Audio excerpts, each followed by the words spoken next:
Have you ever stood in front of a massive, intricate tapestry, stepping so close to the fabric that all you could see were chaotic, disconnected threads? That is precisely how most of us experience the Bible. We open it, read a scattered verse here, an isolated story there, and often find ourselves lost in a labyrinth of ancient genealogies, complex laws, and prophetic visions that seem completely detached from our modern reality. I remember my own early attempts to read through this monumental text. I felt completely overwhelmed. Here is a library of 66 separate books, penned by over 40 different authors, ranging from kings and scholars to fishermen and shepherds, spanning across 1,500 years of turbulent human history, and written across 3 different continents in 3 different languages. The sheer scale of it creates an intellectual vertigo.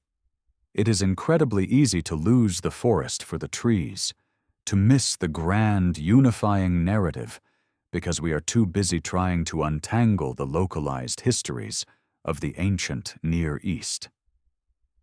But what if I told you that hidden right in the middle of this vast library is a miniature blueprint? A perfectly scaled microcosm of the entire biblical epic, hiding in plain sight. This is the profound mystery of the book of Isaiah. For centuries, scholars and theologians have studied Isaiah for its rich poetic language and its astonishingly accurate prophecies. Yet millions of readers completely miss the structural miracle embedded within its chapters. Isaiah is not just a prophetic book, it is a fractal of the entire Bible. The numbers alone are too precise to be dismissed as mere coincidence. The Bible contains 66 books. The book of Isaiah contains exactly 66 chapters. But the rabbit hole goes much deeper than basic arithmetic. The thematic and structural parallels between the 66 chapters of Isaiah and the 66 books of the Bible are so meticulously aligned that they force us to reconsider everything we know about how this ancient text was compiled. As I began to study this, my perspective shifted from viewing the Bible as a chaotic anthology to seeing it as a singular, brilliantly orchestrated symphony. Isaiah serves as the master key. It is the decoder ring that unlocks the overarching narrative of human history, from the dawn of creation to the ultimate restoration of the cosmos. By understanding the architecture of Isaiah, we suddenly understand the architecture of the divine mind, realizing that the story of humanity is not a series of random accidents, but a carefully woven tapestry where every single thread has a designated purpose. To truly grasp the magnitude of this blueprint, we have to look at how the Bible is fundamentally divided. The overarching biblical narrative is split into 2 distinct testaments: the Old Testament, containing 39 books, and the New Testament, containing 27 books. Now, open the book of Isaiah. You will find that it is sharply divided into 2 distinct sections, pivoting perfectly between chapter 39 and chapter 40. Let us look deeply into the first 39 chapters of Isaiah. The thematic resonance with the 39 books of the Old Testament is unmistakable. The Old Testament is a narrative characterized by the establishment of God's supreme holiness, the giving of the law, the repeated failures of humanity to uphold that law, and the inevitable, thunderous consequences of rebellion. It is a story of a tragic cycle. Human beings trying to secure their own salvation, building earthly empires, forging fragile political alliances, and ultimately fracturing under the weight of their own moral corruption. This is exactly what we see in the first 39 chapters of Isaiah. The prophet writes during one of the most volatile and terrifying periods in ancient history. The geopolitical landscape was dominated by the Assyrian Empire, a brutal, relentless war machine that swept across the Middle East, flaying their enemies alive and leaving mountains of skulls in their wake. In the face of this existential threat, the nation of Israel panicked. Instead of turning to the spiritual foundations that had birthed their nation, their leaders scrambled to form desperate political alliances with Egypt and Babylon. They sought salvation in chariots and wealth, trusting in the tangible power of human empires rather than the invisible sovereign of the universe. Isaiah's voice cuts through this panic like lightning in a dark sky. For 39 chapters, he delivers a relentless, unyielding message of divine justice, moral accountability, and the absolute sovereignty of a holy God. He dismantles their political strategies, exposing the futility of trusting in broken human systems. As I read through these chapters, I cannot help but see a reflection of our own modern human condition. How often do we, when faced with personal or societal crises, frantically search for salvation in our own Egypts, whether that be wealth, technology, political saviors, or social status? The first 39 chapters of Isaiah hold up a mirror to the pride and stubbornness of the human heart. It is a heavy, weighty section of Scripture, filled with warnings, judgments, and the grim reality of sin. And just as the 39 books of the Old Testament end with the tragic reality of God's people being exiled from their land, defeated and broken, the first 39 chapters of Isaiah conclude with a chilling, devastating prophecy. In Isaiah chapter 39, the prophet looks King Hezekiah in the eye and foretells the coming Babylonian captivity, a moment where all their wealth, their temples, and their children will be carried off into a foreign land. The curtain falls on chapter 39 in absolute darkness, leaving the reader in a state of unresolved tension and profound grief, perfectly mirroring the bitter, silent end of the Old Testament era. History tells us that after the final book of the Old Testament was written, a heavy, deafening silence fell over the nation of Israel. For 400 years, there were no prophets, no divine revelations, no burning bushes, and no parting seas. It was a prolonged, agonizing winter of the soul, a chasm of time where a conquered people waited in the dark, wondering if God had finally abandoned them to the ashes of their own mistakes. This historical gap is perfectly represented by the white space that separates Isaiah chapter 39 from Isaiah chapter 40. When you turn the page from chapter 39 to chapter 40, you are not just moving to the next section of a book. You are crossing a massive theological and historical threshold. The transition is so abrupt, so radical in its shift of tone, that for a long time, skeptical scholars argued it must have been written by a completely different person. But they missed the poetic brilliance of the design. Chapter 40 shatters the silence not with a roar of condemnation, but with a sudden, overwhelming dawn of grace. The very first words of Isaiah 40 are, "Comfort, comfort my people, says your God. Speak tenderly to Jerusalem, and cry to her that her warfare is ended, that her iniquity is pardoned." It is an emotional whiplash. Imagine being a prisoner of war, sitting in a dark, damp cell for decades, completely resigned to dying in chains, and suddenly the heavy iron doors swing open, flooding the room with blinding sunlight as someone announces that your ransom has been paid in full. That is the psychological and spiritual impact of moving into this second section of Isaiah. The tone shifts entirely from the fierce declaration of God's unattainable holiness to the tender, intimate revelation of God's redemptive love.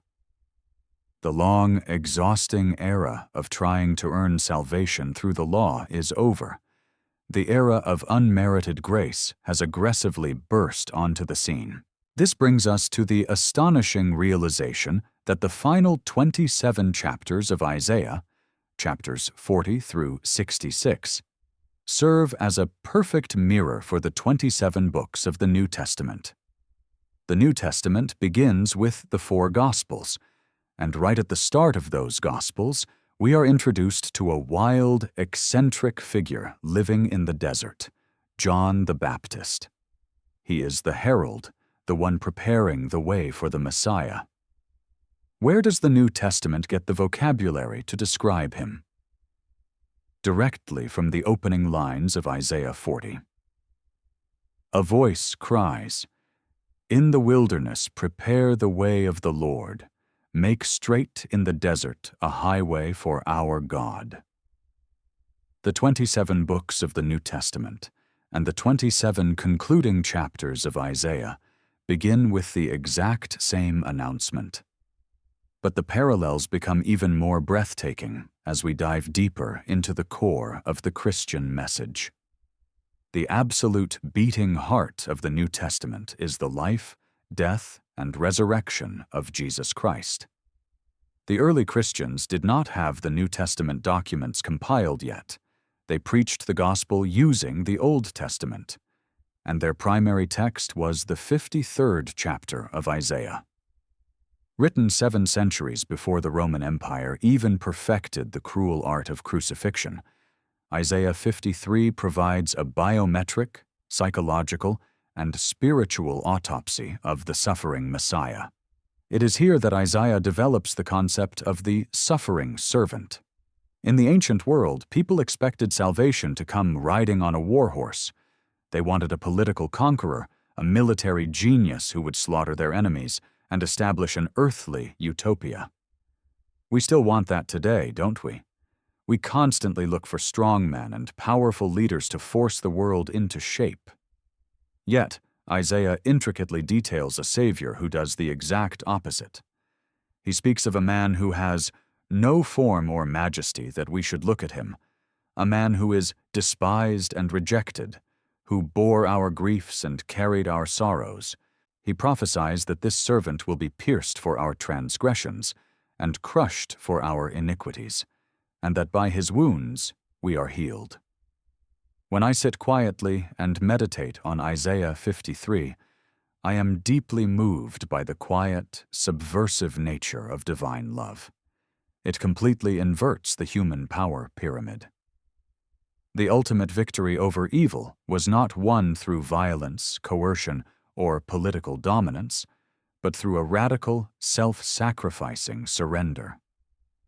This is the central thesis of the 27 books of the New Testament, laid out with forensic precision in the center of Isaiah's final 27 chapters. Furthermore, as the New Testament progresses from the Gospels into the book of Acts and the Epistles, the narrative expands. The message of salvation breaks out of the ethnic and geographic confines of Israel and spills over into the Gentile world, reaching the furthest corners of the Roman Empire. This explosive, horizontal expansion of grace is explicitly detailed in Isaiah. In chapter 49, God tells the servant, "It is too light a thing that you should be my servant to raise up the tribes of Jacob. I will make you as a light for the nations, that my salvation may reach to the end of the earth." The entire missionary movement of the early church, the radical inclusion of outcasts, foreigners, and enemies into the family of God, was not a sudden pivot or a plan B, because the Jewish leaders rejected Jesus. It was the eternal blueprint. It was written into the fabric of the text hundreds of years before the first apostle ever set foot on a boat.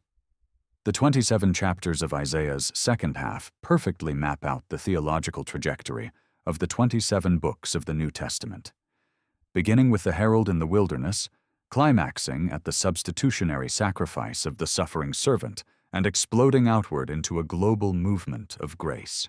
If this structural symmetry holds true, then we must look at how both the Bible and the book of Isaiah conclude. The final books of the New Testament, culminating in the book of Revelation, pull back the cosmic curtain to reveal the ultimate destiny of humanity and the universe. Revelation does not end with the annihilation of the earth, as many apocalyptic movies would have us believe. Instead, it ends with a profound vision of cosmic renewal. The Apostle John, exiled on the island of Patmos, writes of a staggering reality. "Then I saw a new heaven and a new earth, for the first heaven and the first earth had passed away." He describes a reality where God dwells with humanity, where every tear is wiped away, and where death, mourning, crying, and pain are permanently eradicated. It is the restoration of the Garden of Eden, but magnified into a glorious, eternal city. The narrative of the Bible is a perfect circle. It begins in Genesis with a perfect creation that is broken by human rebellion, and it ends in Revelation with a broken creation completely restored by divine grace. Astonishingly, when we turn to the final 2 chapters of the book of Isaiah, chapters 65 and 66, we find the exact same visionary climax. In Isaiah 65:17, God declares, "For behold, I create new heavens and a new earth, and the former things shall not be remembered or come into mind." Isaiah writes of a time when the wolf and the lamb shall graze together, when the fundamental hostilities of nature itself are subdued, and when weeping and distress will be heard no more. The architectural parallel is flawless. The 66-chapter book of Isaiah concludes with the exact same eschatological vision as the 66-book library of the Bible. It is a promise that despite the chaos, the bloodshed, the exile, and the suffering detailed in the earlier chapters, the story ends in unimaginable beauty. It tells us that history is not a meaningless, infinite loop of suffering, but a purposeful timeline moving toward a definitive, redemptive conclusion. The end of the book perfectly matches the end of the book. Why does this profound, hidden architecture actually matter to you and me? It matters because it forcefully challenges the modern, cynical view that the Bible is merely a disjointed, chaotic collection of Bronze Age myths, heavily edited by power-hungry men over centuries. The mathematical and thematic symmetry between the 66 chapters of Isaiah and the 66 books of the Bible strongly suggests something infinitely more complex. It points to a singular, transcendent mind orchestrating the narrative across generations, empires, and millennia. It is a divine signature, written in the very structure of the text, a watermark of authenticity that defies human engineering. When you recognize this blueprint, you stop reading the Bible as a chaotic historical archive and begin experiencing it as a living, breathing masterpiece of divine communication. But beyond the intellectual awe, there is a deeply personal, psychological comfort to be found in this structure. Life, in many ways, perfectly mimics this biblical layout. Many of us spend a significant portion of our lives living in our own first 39 chapters. We experience periods of intense struggle, profound failure, the heavy consequences of our own bad decisions, and the painful realization that our self-made empires cannot save us. We live in the tension of chapter 39, staring into the dark, feeling exiled from our own peace, wondering if we have ruined our story beyond repair. The structural revelation of Isaiah whispers a profound truth into that darkness. Chapter 39 is never the end of the story. There is a chapter 40 waiting. There is a pivot point of unmerited grace, a voice crying in the wilderness of your specific pain, announcing that your warfare can end and that comfort is available.